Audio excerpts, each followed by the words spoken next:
রাজশাহী ইউনিভার্সিটিতে লেখাপড়া করেছি, আমার এই যে ইসলামিক ডিপার্টমেন্ট এই যেখানে আমরা কোনো শিক্ষকের সামনে দিয়ে যাওয়ার ক্ষমতা হয়নি যে ফেল করিয়ে দিবে, এখানে আড্ডা দেবো ফেল করিয়ে দেবো, জানে ভয় ছিল। আর এক ছাত্র শিক্ষককে মারে দিচ্ছে, এটা কি সম্ভব? এটা কেমন কথা হয়ে যাচ্ছে না? এই ছেলে কি করবে? যে ছেলের মধ্যে সম্মানবোধ নাই, ভক্তিবোধ নাই, এই ছেলে পরবর্তী জীবনে কি করবে?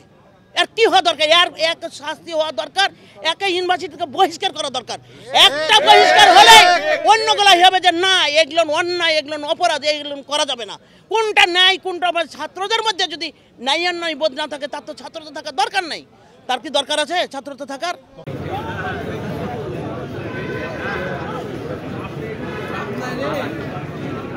চাওয়া বলতে আমাদের একটাই, যে এখানে যে ছাত্র শিক্ষক যে সম্পর্ক, যে সুন্দর সম্পর্কটা আমরা অতীত থেকে দেখে আসছি, সেই সম্পর্ক পুনঃস্থাপন, এবং যারা এই সম্পর্কের বাইরে আমরা বলেছি যে তাদের দৃষ্টান্তমূলক শাস্তির আওতায় নিয়ে আসা।